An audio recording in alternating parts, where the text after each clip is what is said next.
Hey, and we have a new attendee. Guggen, nice to see you, man. Or I'm actually not seeing you. Nice to see you as well. I'm on my phone at the moment. No I'll get on worries. camera in a second. Yep. Thank No you. worries. So welcome Foundations Group. Couple of things to celebrate. First of all, we have some superstars amongst our midst. So I'm trying to build a little culture within a culture here, because Foundations Group has taken over the world, right? Or at least the Century 21 brokerage. We have had some significant success stories lately. First off, Tracy was the agent of the Bling agent. Yay. And she gave the bling to another Foundations agent, Athena. Right. Yay. Yes. We also have the world champion for unseating, the one each, Bobby Clarkson, from the agent of the month position. All right. Amongst our midst, Trevon and his beautiful significant other, Caitlin. And Miss Fisher is our reigning rookie of the year. Whether she knows it or not, she's actually our top producing Foundations agent, according to recent stats that I've just pulled. Okay, so y'all are awesome. You're kicking butt, and you're sending the strong message that we are forced to be reckoned with, and there are many more of you.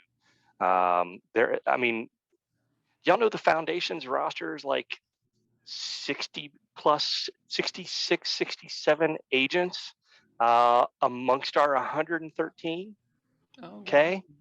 So if we want to move the needle, by golly, we can move the needle of our brokerage, and you guys are a significant part of that. And you guys represented here are my superstars. So love you, appreciate you. Keep doing what you're doing. Keep taking advantage of all of the things that that this brokerage provides, which are significant. Okay. So to that end, what I would like to do is I'm going to share my screen, and we're going to continue the conversation we had about earning a price reduction. So first part of this will be a little bit of a review of what we did last week. And then we're going to go one step further and go a little deeper into some of the ways in which you can earn that price reduction, price adjustment, using data, objective criteria instead of I think or I believe. That is not language that should be in your vernacular when it comes to talking to your client about their price reduction. Okay, so I'm going to share my screen, and I'm going to try to figure out hang on, how am I going to present this?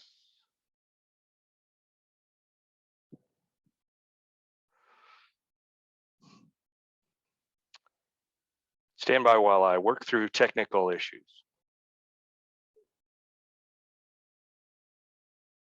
Okay, y'all looking at a slideshow? Yes. Okay. Yep.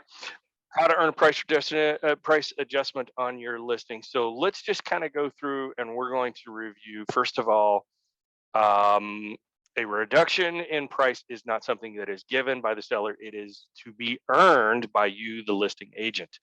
Let's talk terminology. It's key. We do not use the language price reduction, but rather a price adjustment.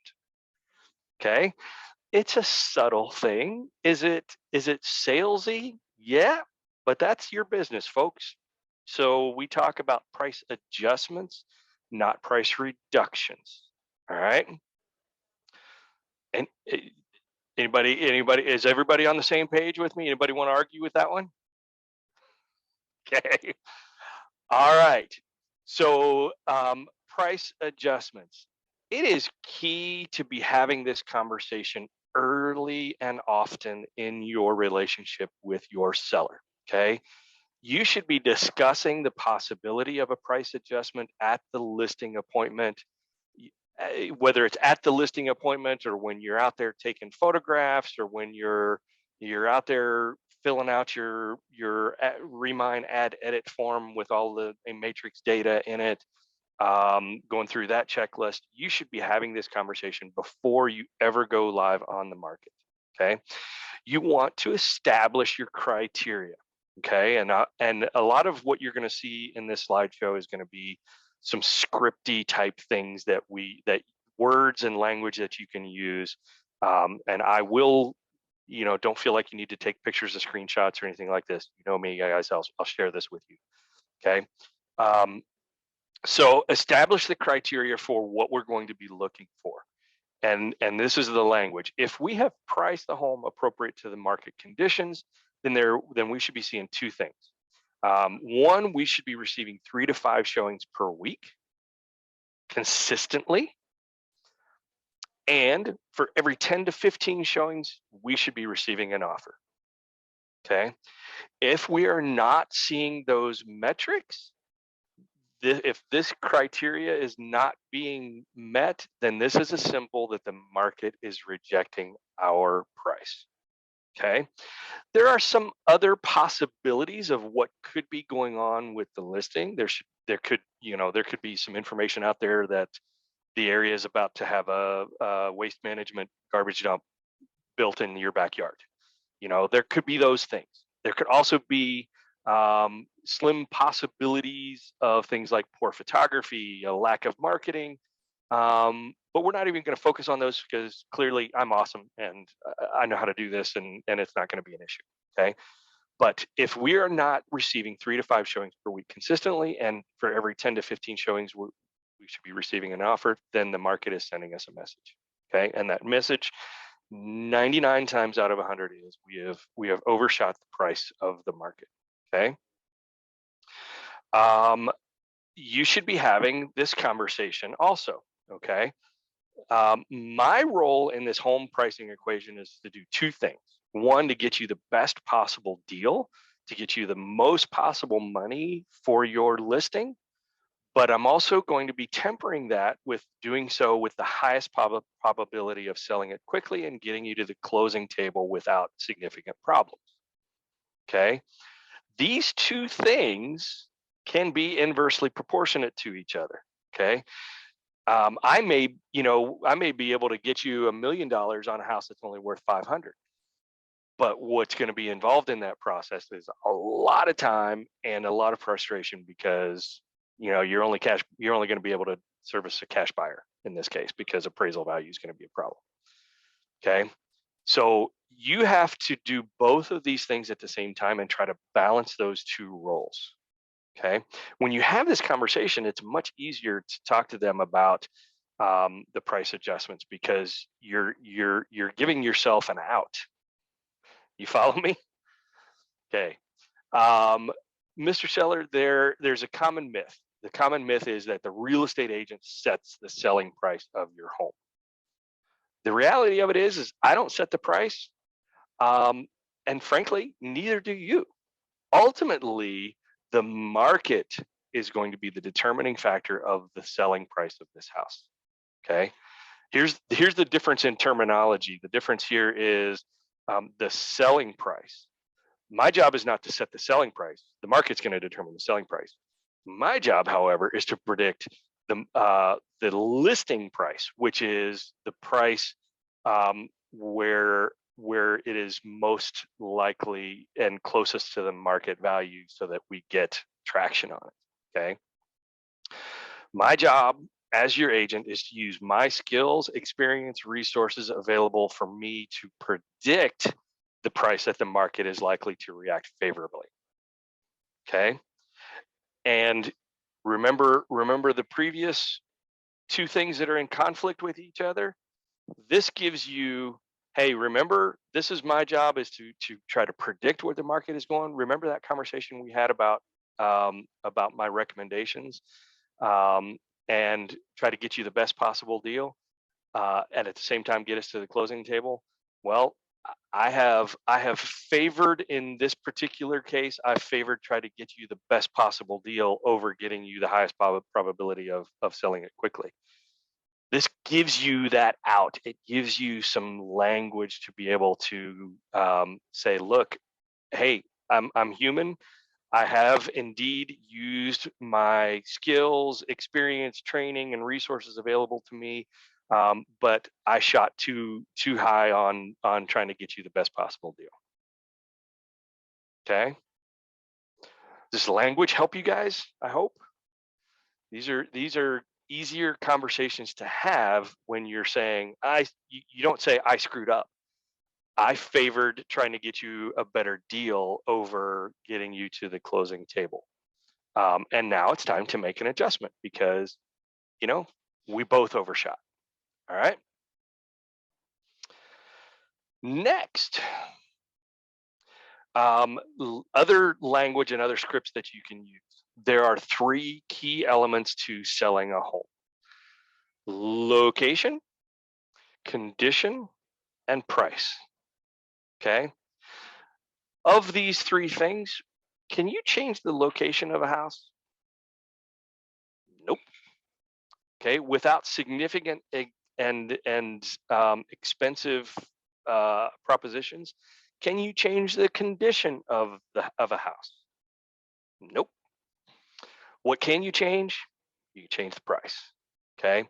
So if the market is not reacting to a listing, the easiest and fastest way to be able to adjust your strategy is to adjust the price. All right. If at the end of all of this scripting and all these conversations that you've had with your client, if they're still not open to a discussion about a price adjustment, if you've got somebody that is just giving you a hard nope, it's got to be 350 or nothing at all, I would seriously think twice. Okay. Maybe not in this seller's market. I don't know that I would ever refuse to take a listing because of that, but I would certainly think twice about it and know that you're probably going to be dealing with somebody that's difficult. Okay. And if they are still not open to price adjustments, consider the use of a pre-listing appraisal. It's a great tool, fabulous tool. Okay. If somebody is saying, no, I think my home is worth 600, you think it's worth 525, okay, then don't believe me. Let's get a pre-listing appraisal. Okay. Yeah, there's going to be a little bit of a cost associated with doing that, 350, maybe $400, depending upon the property. You'd have to absorb that, Mr. Seller. But if that potentially saves us thousands, it's money well spent, right? Okay. You could also consider writing in a price adjustment schedule into your listing agreement. Oh my goodness, did he just say that? He did. All right. I have done this before, not in this seller's market, but in a more difficult market. I have written in, okay, after 1 month period of time, seller will agree to a price adjustment of $5,000 per every 2 weeks until the home is sold. Yep, it can work. Okay. I would craft that and word that very carefully, maybe take on a partner with one of the brokers here in the office, with myself, whatever. But it is possible and it can be done, and it would be a way to set a very difficult precedent, or set a boundary with that client. Because remember, it's not all about them. Is the customer always right? Theoretically, yes. But do you have an investment of your time, energy, effort, marketing? Do you have an expense associated with putting this house out there on the market? Well, if you withdraw it from the market, do you all have to pay a fee to FMLS? Yes. So, you want to have some assurances that you're not wasting your time marketing a home that has no possibility of ever selling. Okay. Any questions on that so far? Any aha moments? Love it. Okay, let's move on. All right, earning a price adjustment is, and it should be, a data-driven process. Okay, your arguments should be based off of cold, hard, objective facts, not I think, not I believe what is happening, Mr. Seller. Take that language out of your vernacular. Okay, and you should be asking for a price adjustment in a very formal, very organized fashion. Okay, you shouldn't try to be sneaking up on them to talk to them about a price adjustment and working it into a conversation. It should be, what are you doing on Thursday evening? Can we get together, grab a cup of coffee, sit down? I've got some information to show you about your listing, and let's review and let's kind of see if it's time to make an adjustment to our strategy with regards to the sale of your house. Okay. And where are the sources of data that I'm talking about? A lot of it is going to come from your showing time listing activity report. And we reviewed that in some detail last week. Y'all want to review that again just for some high level overview?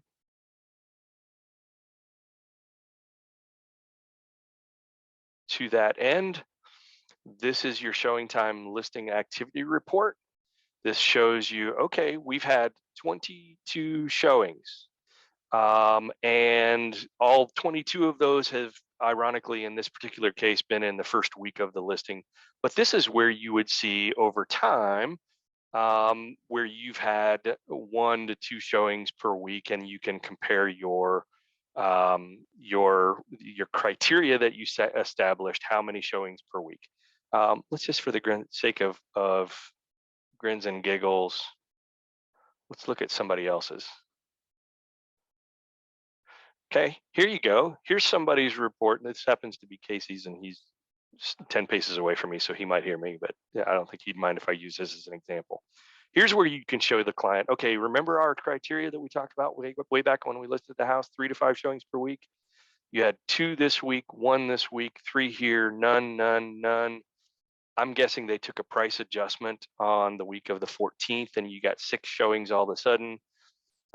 We've had 23 showings over the last 1, 2, 3, 4, 5, 6, 7, 8, 9, 10, 12 weeks. Guess what? That is short of our criteria of 3 to 5 showings per week. Okay. And we've also, in our particular case, said that we wanted to see an offer for every 10 to 15 showings. We've had 23. Have we gotten any offers yet? No.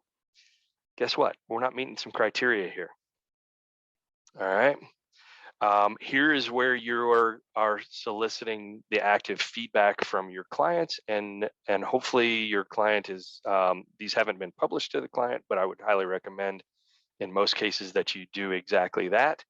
And here is where you can actively solicit that feedback from your client by clicking by any showing agent. So Dayton Wellington showed this particular property back on the 14th.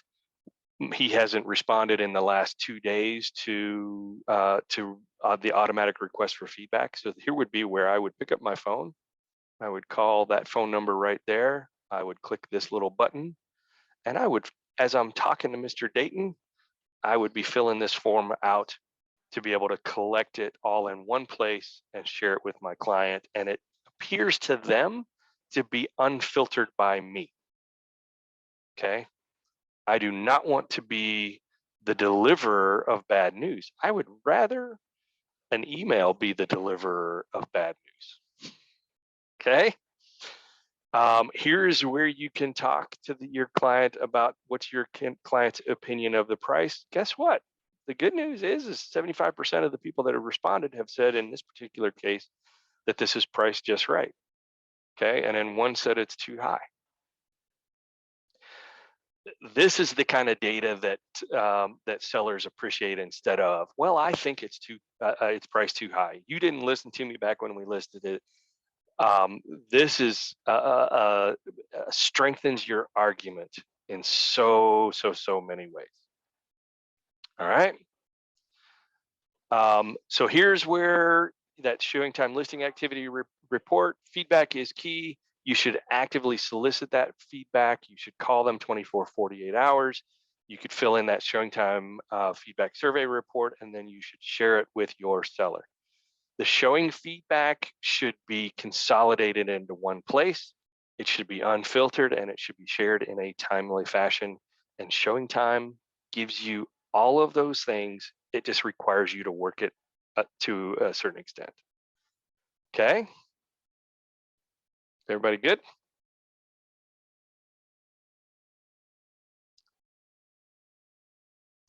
Okay. Additional data sources above and beyond these. You have the C21 Golden Ruler Report. Everybody familiar with this one?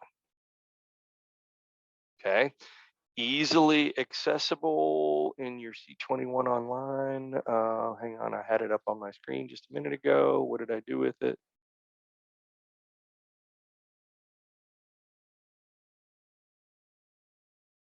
Okay, I must have closed down that window. Apologies, folks. In addition to the global, or not the C21 Golden Ruler, you also can use the List Hub report, which is almost exactly the same thing, slightly different data set source. This actually comes from Georgia MLS. This is a report that shows you what kind of views that you are getting in the various online sources, where they're coming from, how do they compare with other sites in your area. And you can see here Zillow.com, Realtor.com, Trulia, Paragon, MLS, IDX, Homes.com. You can see all of these fields, and you can see it graphed over time of where that activity is coming from. So obviously in this particular case, this is the listing that I've used as an example so far in Dallas, my property in Sweet Gum. And you can see the kind of views that we got, and we went under contract on the 29th, went binding on the 29th. And as soon as that happens, guess what? The bottom drops out. Nobody looks at it anymore because it's now pending. Okay. And this even tells you, and it gives you a heat map to tell you where people are looking at it from. It looks like I had a couple of people in New York, according to this, green zone up in New York that are looking at my property. I have no idea why. I can't explain that. Okay. Similar homes. I mean, right there's another one, and they got almost the same amount of views. I'm at 1271. This one's at 1321. There's a lot of good information. How many people shared it? I had 2 people favorited it, and 201 shares of the property. Okay. So if a client is telling you, well, you're not marketing my home appropriately, it's not getting wide enough dissemination. Guess what, Home Slice? Not true. And here's the data to be able to back that up. Okay.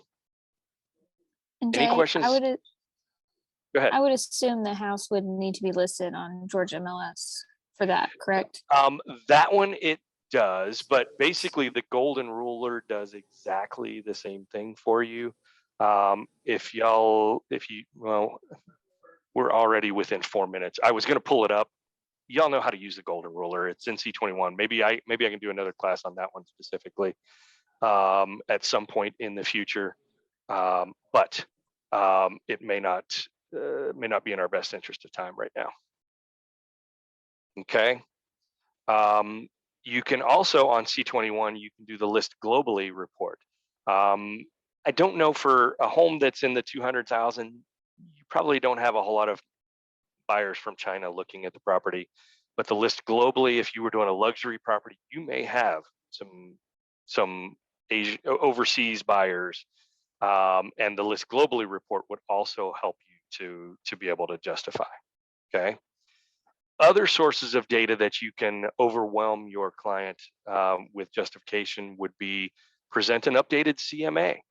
Okay, review if any of the changes of homes, say when you were initially pricing the home, several of your comps were pending or were active and they've now gone under contract after 3 price reductions, or they've closed at $30,000 under their asking price. These would be ones where you would want to review that and sit down with your client to be able to talk to them about what has closed since then, since you initially priced the house. Also, call other listing agents amongst your comps to be able to have a conversation with them about how their listing is doing. Are you getting any traffic? Have you gotten any offers? What's frustrating you about this? Okay. And then you can also present to them an updated absorption and analysis report. Y'all know my favorite report on the planet is the absorption analysis report. And here's where you could look at this and go, okay, of the 845 other homes in your area that sold in the last year in this area of 191, they were on the market on average 55 days. We are now at 75 days. Guess what? We're above average. And you know, they're at 98% of asking price. We have not reduced our price once. So these people were smart and they reduced their price by 2%. Maybe that's what we should consider doing also. Okay, everybody following me?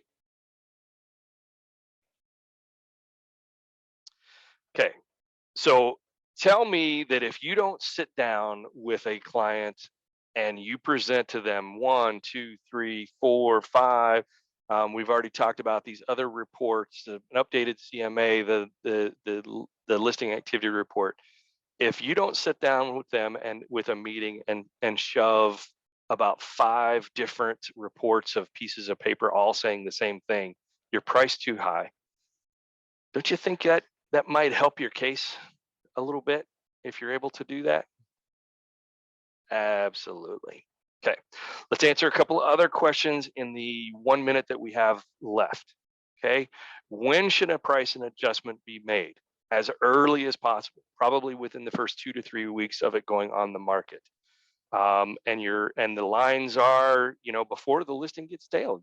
You're never going to get the most views that you receive on a listing is going to be in the first 2 to 3 weeks. So if you miss out on the opportunity to price it appropriate initially, then don't let it get stale. Change the price early and often. Okay. After some time on the market with a price adjustment, buyers are no longer asking the question, is the home priced right? And they are assuming, gee, something must be wrong with this house. If it's not selling like hotcakes in the seller's market, something must be wrong with the house. Okay.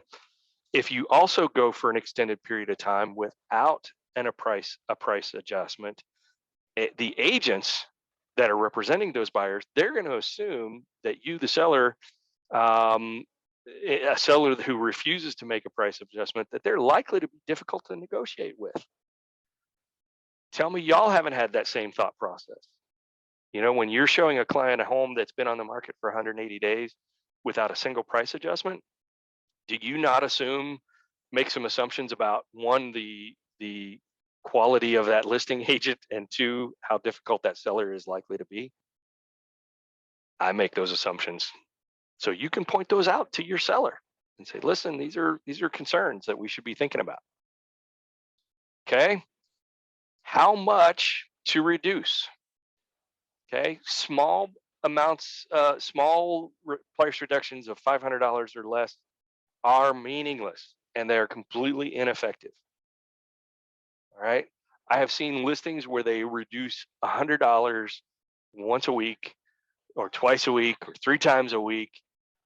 And they think that and the reason they're using it is this one right down here that we're going to talk about in just a minute, about algorithms and computer algorithms. Algorithms don't recognize anything less than, I would say, at least a 1% reduction would be a recommendation. 3% reduction is is it depending upon how high the house was priced initially, would not be out of the question either. So somewhere between 1 and 3. Okay. Scripting to talk to your client about the amount. Once you've convinced them that a reduction is necessary, an adjustment is necessary, how much is the next question they typically ask. And here's your scripting for that. Price reductions are quote unquote rewarded by the computer algorithms on basically all listing sites. And the reward is increased visibility. They bump your stuff to the top of the page when you are making an indication that you're willing to reduce the price. You get more eyeballs on the listings equals a quicker seller. Mr. Seller, these algorithms don't reward small price reductions, anything less than 1%. In the same way, to get the maximum benefit, to get the greatest traction, I suggest a reduction of. Okay.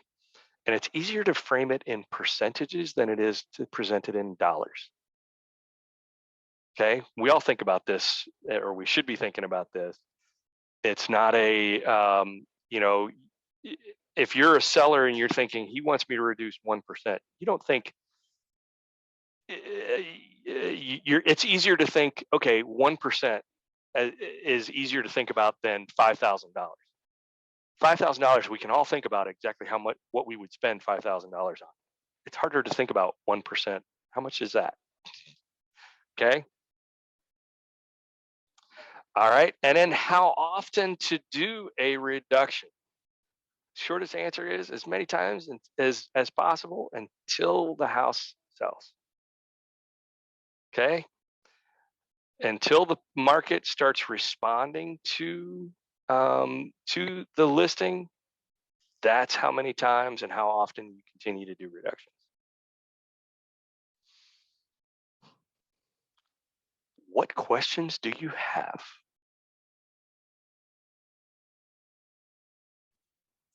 I have 2 questions. Bring it. One is unrelated. One, if we have Georgia MLS, should we be listing anything on both? What do you mean? Like if we have a listing, should Mhm. always go on both FMLS and Georgia MLS. Yes, right? I would. Yep. Okay. Absolutely.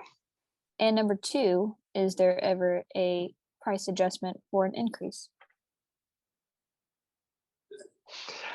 There are very rare circumstances in which I would recommend that. Generally Okay, speaking, just wondering. what do you guys think when you see that somebody listed it and then raised the price? I assume they must have got a lot of offers in and realized they were too low. I don't know. That's the only reason I would assume someone would increase the price. Well, first, if I see that, I would also look at the listing history and see how long it's been on the market. And I would see if it went binding and then came back on the market, in which case that might tell me that during the due diligence, the buyer asked for a bunch of repairs to be done, the seller did them, and then the buyer still backed out.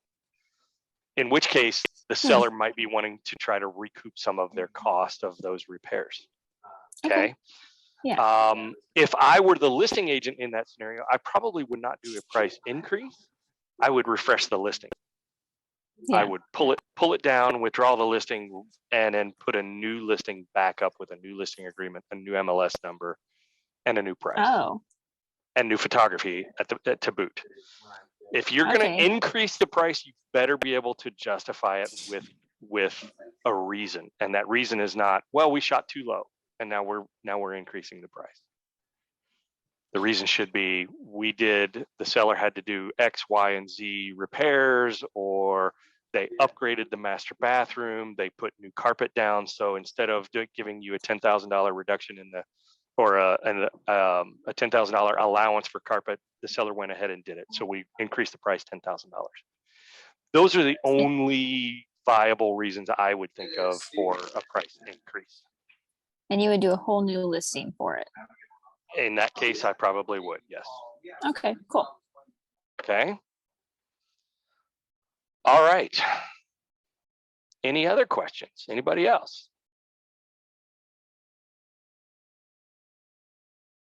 Food for thought. Good information. Go, Just Linear. to go off something Jay shared, I have a listing that just hasn't moved, and one thing that I did was call the listing agents around it on other properties, and like Jay mentioned, it was really helpful because they were seeing the exact same thing, and so it's kind of everything in that neighborhood just isn't moving, isn't getting the traction any of the agents thought it would. I talked to 3 others, and they're all like, "We thought we were priced well, and it just didn't sell," and so it was good confirmation, like, okay, I wasn't crazy. Something's just kind of changed in the last 3 months in this neighborhood. Did you pull the absorption analysis for that particular subdivision? Because you can do that down to that level of granularity. Not for the particular subdivision because it's only like 15 homes and nothing else is. Yeah, but for the elementary school district was as deep down as I got. Yeah, that's equally viable data. Okay, good point. Go ahead, Jessica. I was actually just going to ask Lanier, were the other agents pretty like welcome and open to sharing that information with you? Yeah. Okay. Surprisingly so. I expected some pushback, but even somebody from Orchard, which, I wasn't expecting Orchard to respond, but they did as well and said, here's how many showings we've had, here's the offers we've gotten.